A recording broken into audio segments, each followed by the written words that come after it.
So may we know the hope that is not just for some day, but for this day. Here, now, in this moment that opens itself to us, hope not made of wishes, but of substance. Hope made of sinew and muscle and bone. Hope that has breath and a beating heart. Hope that will not keep quiet, nor will this hope be polite. Hope that knows how to holler when it is called for. Hope that knows how to sing when it seems like there is little cause for a song at all. Hope that rises us up from the dead. Not someday, but this day. Every day, again and again and again. We continue to move into this season of darkness, guiding ourselves through a contemporary world in which we say that it holds up a mirror to that of the ancient one. This morning we are gathered as people of faith, a congregation of hope, a community of love, and a witness of love's joy. And we gather this morning to rekindle the second flame and truth of Advent, that of hope. As we move into this season of darkness and light this candle of hope, let us remember that we ride in on the wings of faith, and we are guided by the light of hope. And as that flame is rekindled once again in our hearts and in the collective hearts of this beloved community, let us take a moment and ponder the witness of resolve that can only be known in hope's enduring promise.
Well, good morning. Good morning and welcome to Fountain Street Church, a beloved community of contemporary folks who honor our ancestors in the pursuit of the more loving and just world that we know can be and must be. My name is Reverend Christopher Rowe, and I have the honor and the responsibility of serving as a senior minister here at Fountain Street Church. And on behalf of each and every person who calls this their spiritual home, please let me welcome you to this service of hope this morning. We have a lot of viruses and bugs moving about our community and around our world right now. Our own Reverend Jody Batten continues to be very ill, and so we hold her close to our hearts as she recovers from a pretty significant infection. So she won't be with us this morning, which also means this is, and it wasn't lost on her, the third year in a row I was responsible for Hope Sunday unplanned. So I'm not even sure if she's as sick as she says at this point. I think it's a cruel joke. So here we are on Hope Sunday together, and we are joined by the good folks of Moms Demand Action for a wonderful service of hope as we contemplate the places and spaces where we are being moved by the promises of hope in our contemporary world. We are excited to hear from you both later today. Thank you so much. Friends, as we come into this time of worship and gather with one another, I want to invite each of you to turn to one another and share the peace of love that can only be known in community. You'll be called back with our opening hymn.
In the spirit of those very prophets of which we just sang, I invite you to hear our ancient witness this morning, which continues to come from the lection passages of Isaiah.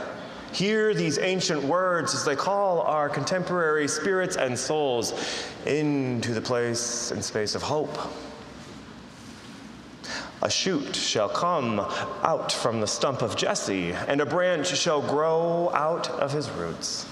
The Spirit of the Lord shall rest on him, the Spirit of wisdom and understanding, the Spirit of counsel and might, the Spirit of knowledge and fear. His delight shall be in the fear of all of this that will be. He shall not judge by what his eyes see or decide by what his ears hear, but with righteousness he shall judge for the poor and decide with equity for the oppressed of the earth. He shall strike the earth with the rod of his mouth, and with the breath of his lips he shall kill the wicked. Righteousness shall be the belt around his waist, and faithfulness the belt around his loins. The wolf shall live with the lamb. The leopard shall lie down with the child. The calf and the lion will feed together, and a little child will learn to lead them. The cow and the bear shall graze together, their young shall lie down together, and the lion shall eat straw like the ox. The nursing child shall play over the hole of the asp, and the weaned child shall put his hand in the adder's den. They will not hurt or destroy on my holy mountain, for the earth will be full of the knowledge of the Lord as the waters cover the sea. On that day that the root of Jesse shall stand as a signal to all peoples, the nations shall inquire of him, and the dwelling of this peace shall be glorious. Our contemporary witnesses come to us this morning as a tableau of readings, inspired by the hope that can only be known in the gathered and beloved community. Hear these contemporary voices as they call us deeper into this time of hope with one another. From Marge Piercy. I want to be with people who submerge in the task, who go into the fields to harvest and work in a row and pass the bags along, who are not parlor generals and field deserters, but move in a common rhythm when the food must come in or the fire must be put out. The work of the world is common as mud, botched, it smears the hands, crumbles to dust. But the thing worth doing is well done, has a shape that satisfies, clean and evident. Greek amorphas for wine or oil. Hopi vases that held corn are put in museums, but you know that they were meant to be used and made to be used. The pitcher cries out for water to carry and a person for work that is real. And from Margaret Mead. Never doubt that a small group of thoughtful, committed citizens can change the world. Indeed, it's the only thing that ever has. And from Edward Everett Hale. I am only one, but still I am one. I cannot do everything, but still I can do something. And because I cannot do everything, I will not refuse to do the something that I can do.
The good news isn't always happy news. You've heard me say it before. The good news isn't always happy news. Our Advent focus this week is hope. A focus and a theme and a thread and a concept desperately needed in the contemporary world that we've acknowledged is holding up a mirror to an ancient world just like our own. And a focus that's not exempt from the very paradoxes of Advent that we embraced last week and was first embraced by David Rankin before us. Hear his words again as he reminds us that no hope is possible without the specter of defeat in the wings, for then it is only dreaming. No hope is possible without the specter of defeat in the wings. The good news is not always happy news. I'd like to take David's witness a bit further this morning and remind us that no hope is possible without the specter and the shadow and the presence and the attendance of suffering. For that is in fact the ancient witness that we see modeled in this season together. This now being my third year of needing to reflect on hope with you, it is likely a good time as any to remind us that hope is not simply the absence of suffering or the absence of fear or the absence of injustice and oppression, but rather the radical embrace of the multiple truths and the profound paradoxes that exist around, among, and within each of us, including the paradox of defeat and suffering. In the glitz and glitter of this season, we too often turn our gaze towards the gilded side of those paradoxes, focusing on faith over doubt, love over loss, joy over sorrow, and hope over defeat. But that is not, in fact, the purpose or even the power or the potential or the promise of these ancient stories, which remind us that, in fact, each element And every character that promises us contemporary hope exists in the presence of immense ancient defeat and despair. Even the salvific and signifying presence of the Christ child, born not out of pure innocence or radiant heroism or resplendent victory, but of immense suffering and profound oppression in the world in which he became incarnate. And in that very unhappy news is our good news this morning on hope. Contemporary New Testament theologian Michael Fitzpatrick reminds us that to experience hope in the Christian tradition, we need a suffering God. We need a suffering God, one who suffers not only for, but all in the flesh of all. Not only for all, but in the flesh of all. That Jesus told to us in these ancient stories did not come as a generic human. He came as a particular human. And it matters what kind of human he came as. We cannot proclaim the good news of hope if the God figure of hope comes as the Caesar of the Roman Empire or a member of the oligarchs of Russia. We cannot tell these ancient stories of good tidings and great joy if he comes as the Speaker of the U.S. House of Representatives or the President of the United States.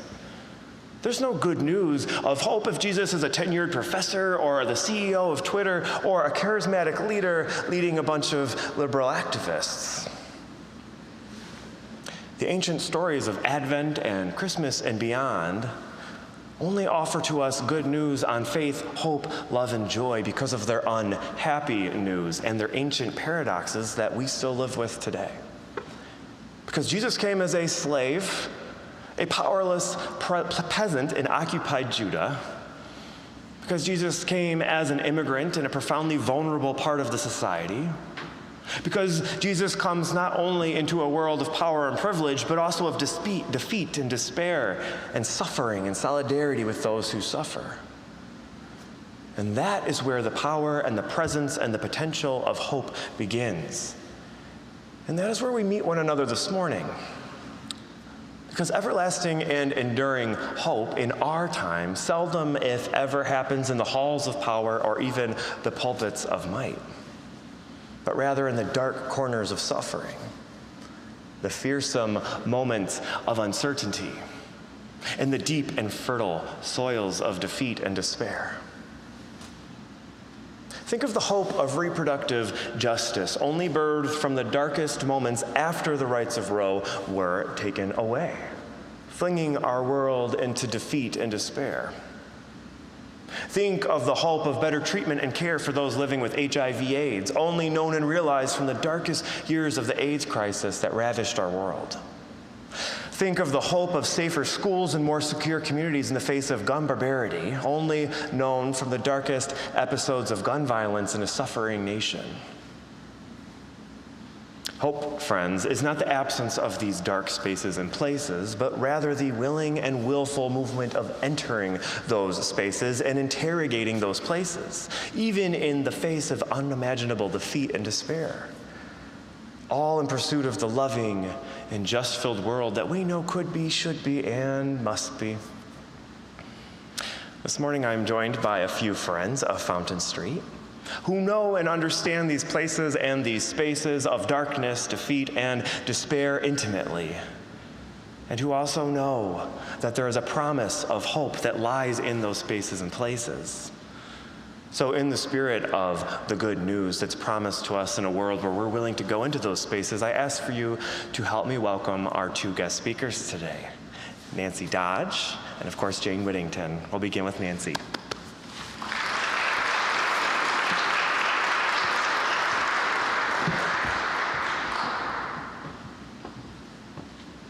Good morning. I love it. It's such a pleasure to be with you this morning. I bring this message on behalf of Christina Van Isle, who is our Moms Demand Action Grand Rapids chapter leader, who unfortunately was called out of town unexpectedly. After the service in the narthex, you can see me in my usual role as Grand Rapids lead for Be Smart, which is our educational program on safe gun storage. A voice was heard in Ramah, wailing in loud lamentation, Rachel weeping for her children. She refused to be consoled because they were no more. Matthew 2:18, echoing an earlier passage from Jeremiah. The murders at Sandy Hook, so many children, so young, and their teachers gunned down, leaving so many families shattered, marked a turning point for many. Shannon Watts, a stay-at-home mom living in Indiana, launched Moms Demand Action through a humble Facebook post. She and lots of other people were angry at our epidemic of gun violence. The movement has grown to 10 million members, not just mothers, who are passionate about creating a safer country for all. In the 10 years since the launch of Moms Demand Action, gun violence continues to increase. Gun violence is more than mass shootings. It includes homicides, shootings by police, domestic shootings, road rage shootings, incidental shootings, and death by suicide. These deadly statistics don't exist in other countries that certainly have access to violent movies and video games, and who also deal with mental illness in dysfunctional families. The big difference is access to firearms. In the United States, we have a gun problem. The first step in solving a problem is to acknowledge and identify the problem, and it gives me hope that so many are coming to understand the issue and the ways in which we can decrease gun death. A growing number of people, including many gun owners, favor common sense gun laws that will make everyone safer. Responsible gun owners are part of the movement for safe storage and red flag laws, and this gives me hope. It gives me hope that many legislators not only see the problem, but actively campaign on it and are following through with their commitments to end gun violence. It gives me hope that our current presidential administration is committed and has a long-term commitment to banning assault weapons. Will this come to be? We live in hope.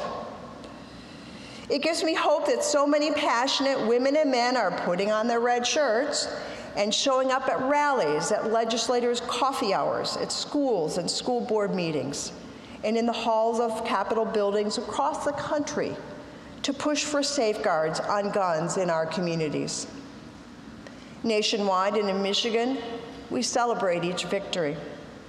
This year in Michigan, we have gotten safe storage, red flags, universal background checks, and extreme risk protection bills passed.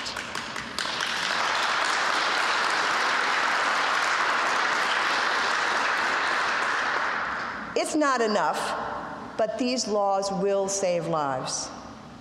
In other states, in spite of the best efforts of gun sense champions, permitless carry bills have passed, and we mourn with our volunteers in those states who have done so much, only to watch gun deaths go up.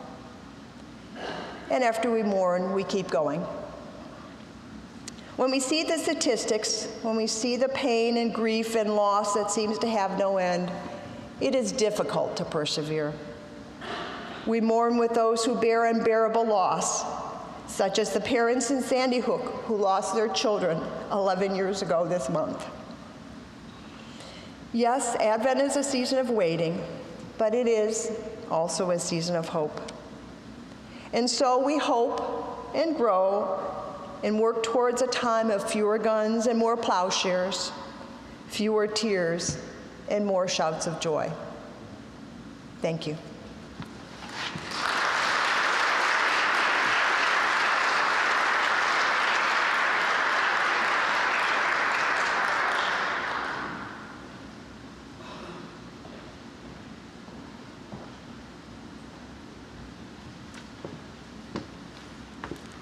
Good morning.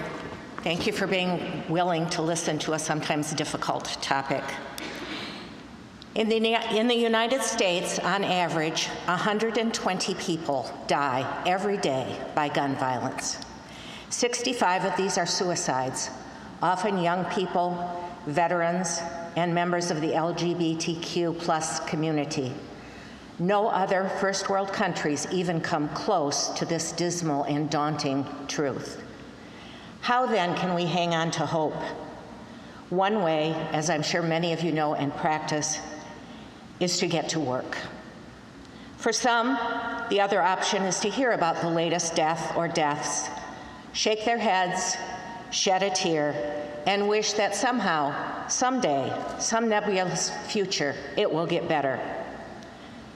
But it won't get better unless hearts and minds are changed, unless we vow to elect leaders, federal, state, and local, who have the courage and the will to reject the lure of easy money and fake promises of the NRA and the gun industry. Part of our work is helping to elect gun sense candidates, a designation for which the candidates must apply to Everytown for gun safety. Everytown is the parent organization for moms. This designation is increasingly sought by candidates who understand the importance of this issue. The organization also encourages its volunteers to run for office, and many have. A perfect example is Lucy McBath, a former spokesperson for Everytown, whose son and only child, Jordan, was murdered in Florida by a man who didn't like the loud music Jordan was playing in his car.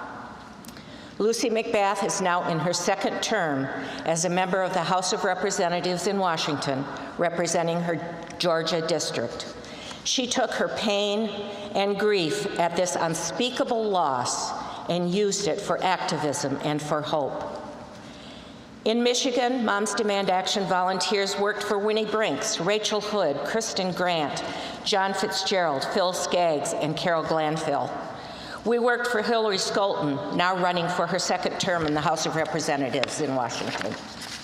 And of course, we worked for Governor Whitmer, Lieutenant Governor Gilchrist, Secretary of State Jocelyn Benson, and Attorney General Dana Nessel.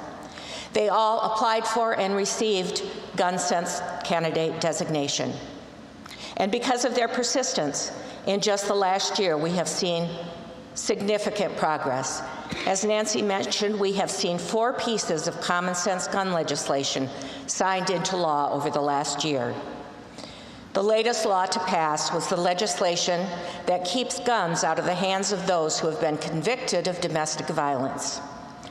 All these bills languished in committee literally for years before finally, under new leadership, being debated, passed, and signed. 2 Moms Demand Action volunteers, Rick and Martha, recently testified in Lansing on the domestic violence bill. They have worked tirelessly to see this legislation passed. Their daughter was murdered at the age of 19 in her dorm at K College by her ex-boyfriend, who then turned the gun on himself. They still grieve for Maggie every day, but this grief inspired their difficult work over many years, and they never lost hope for the passage of common sense gun laws. They were standing by Governor Whitmer's side when she signed the domestic violence legislation. But despite progress, the killing continues. We have become a nation afraid, and rightly so. We are not safe in movie theaters, in grocery stores, in bars, at festivals, at work, and yes, in church. And our children are not safe at school, and they are scared. They learn, even in preschool, what to do in an emergency, a plan to keep the children safe. I have volunteered for many years in a Grand Rapids public school, and believe me, trying to explain to a 5-year-old why we are hiding behind the bookcase is no easy task. Children learn not to wear light-up shoes because that would make it easier for the bad man to find them. They are told, if you see something, say something. The onus should not be on our youngest to keep themselves safe. And most distressing of all, they learn run, hide, fight. Let me repeat that again. This is what we are teaching our children. Run, hide, fight. This was the message received by my grandson at the University of Michigan when there were reports, later thankfully proven false, of an active shooter. And this is the text that every student at MSU received during the mass shooting on their campus. But at MSU, it wasn't only those on campus who were impacted by the tragedy. While we mourn the deaths of the 3 students who died, we must also remember that every student, employee, professor had parents, family, friends, roommates, and others who will never, ever be able to forget that night. Frantic phone calls, locked dorm rooms with desks pushed up against the doors, hiding under beds and in bathrooms, parents driving to campus to rescue their children. These are the survivors of gun violence. None of them will ever be the same. Shortly after the MSU shootings, I went to a vigil at Grand Valley State. Several students spoke. Not only were they sad and scared, they were angry. One asked, "Why can't we learn without fear? Why do we have to be afraid just sitting in class?" Why, indeed. We know the work is hard, sometimes tedious, as we make our 100th phone call for a candidate, or write the 100th postcard, knock on the 100th door, or attend yet another vigil mourning the lives lost. The work can hurt our hearts as we talk with one more person whose life has changed because of gun violence. The work can make us tired, sad, and yes, angry, as we continue to hope for a change in legislative policies, hope for our children that they may be safe and secure wherever they are, hope for our country that continues to lose so many of its citizens to the senseless violence that seems to be everywhere. Our founder, Shannon Watts, tells us that our work is a marathon, not a sprint. We are tired, but we must continue to run that marathon, not just for us, but for those who come after us. I will end, as I often do when speaking on this subject, with a quote from the Talmud. "Do not be daunted by the enormity of the world's grief. Do justly now, love mercy now, walk humbly now. You are not obligated to complete the work, but neither are you free to abandon it." Let us move forward in hope. Thank you.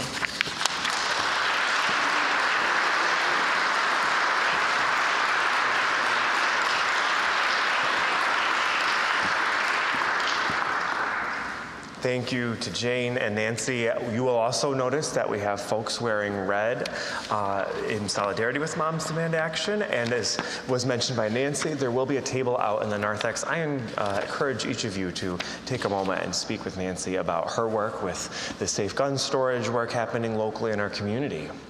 Additionally, in a little bit, we will take a collection that will go towards supporting the work of our local chapter of Moms Demand Action, which actually meets here at Fountain Street Church. So, friends, we're in this journey. We are in this Advent journey, and last week we talked about faith and this experience in which we wake up to the world's needs around us and among us and even within us.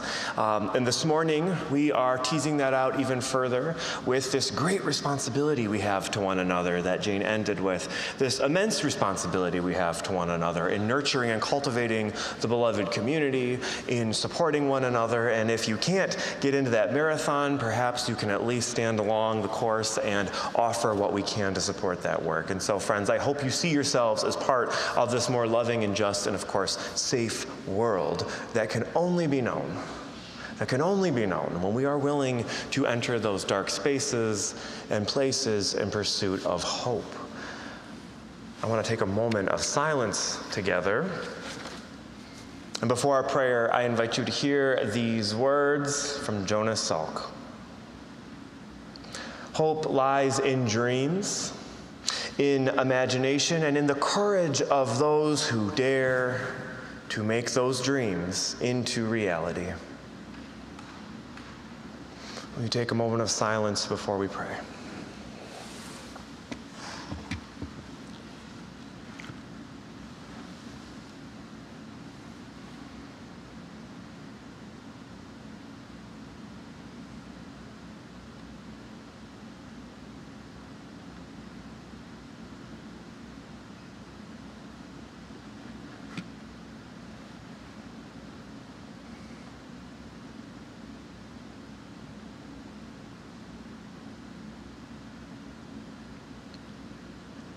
Spirit of hope that can only be known in the deepest and darkest places.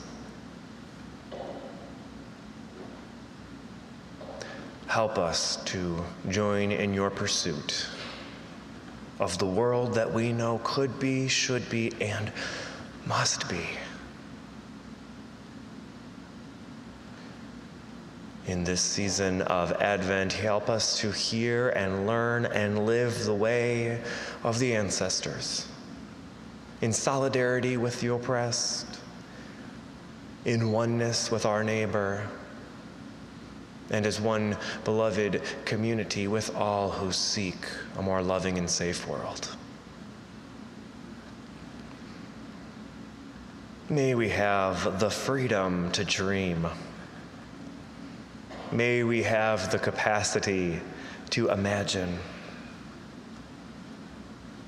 And may we have the courage and commitment and resolve to make those dreams and that holy imagination into our collective reality.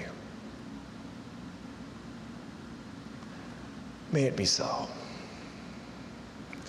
May it be so.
May it be so. Friends, during the Advent season, we have another beloved and rich tradition of supporting with our financial gifts and resources and capacity the work of organizations in our community that we believe align best and fit best with the mission and the truth and the vision of Advent. It seems fitting then that for this Hope Sunday, our designated plate will go to our local chapter of Moms Demand Action. As I mentioned earlier, they are woven into the fabric of this community in that they gather here, they dream here, they resolve here, and they do so with a lot of their own resources and time and talent and treasures going into that work. And so anything that you are able to do that supports their work will be experienced tenfold. So in the spirit of generosity and faith and hope in the world that we know is possible if we're willing to go into those places and spaces, I encourage you to give as you are, ably and generously. In that spirit, the offering will now be taken.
Friends, as we continue to move through this service and towards our finish, I would like to raise a few invitations this week for you. Of course, the first big one is that the Women's Association is hosting the Trinkets and Treasures sale next door in the social hall. You are all invited to go find your prized possession, and you can go find all kinds of wonderful trinkets and treasures over there. I heard at one point that they weren't able to take anything but cash and checks this morning, but then I also heard that maybe they had that issue resolved, so I guess it's an adventure you will find out when you go over there. Maybe you can do layaway or something on those. So go see what's in store over there. We are so grateful. I have to say, those folks were working all week, every day, to price things and sort things, and then yesterday move it and curate it, and it'll be cleared out by the end of the day. And so we are profoundly grateful for that. Also, after church today at 12:30, there is a pronouns discussion. You remember that the social justice team had put this together some time ago, and then our person had COVID, and so they are able to be here now. So we have representatives from the LGBTQ+ Healthcare Consortium here to lead that, as well as folks from our social justice team. That's in room 109 at 12:30. So if that's of interest to you, or you are curious about that discussion in a more academic kind of way, you're invited to go down to 109 at 12:30. We also have the giving tree out in the narthex, which I had brought your attention to last week. There are stockings. I failed to snatch one as I walked in, but there are stockings. You might remember we waved it up, and that is a way to support Fountain Montessori School up there on College, a close neighbor of ours, and one that many of our Fountain Street families are students at or have gone through there and are now alumnus. So please support Fountain School and the giving tree right outside of the doors as you leave today. As well, outside of the doors, we have representatives. We have Nancy out there, Nancy Dodge, and so she'll be there kind of holding down the fort as both Moms Demand Action as well as the Common Storage representative. And so I invite you to go say hello to her. Jane will also be floating about, I'm sure, and so you can find her as well if you'd like to know more about Moms Demand or simply say thank you. Speaking of thank yous, a ton of thank yous today. First off, will you please help me in thanking Jane and Nancy for their words and their witness today? Thank you. Thank you. We are so grateful. Let's just keep the joy going. Will you help me in thanking the choir and Austin and Todd for all of their work? Thank you. Of course, Joe DeWinkle. It's always a pleasure to have him with us. Thank you.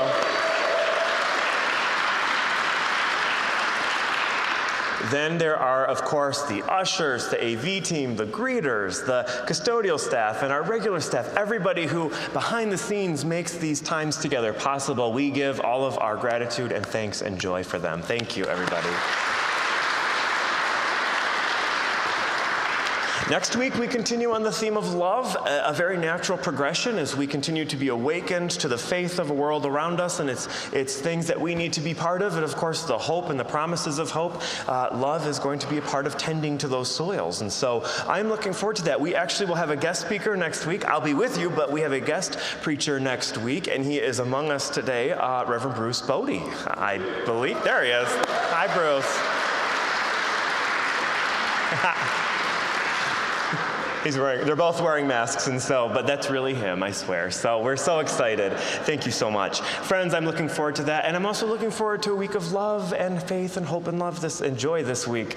As you go forward, feel the courage and the commitment and the resolve to go into those dark places and spaces. Venture into the deepest soils that promise liberation and collective flourishing. And know that none of us were called to do this alone, for we are in this together, and what a place to be in this together in as Fountain Street Church. Go in peace, go in faith, and go in hope. Take good care.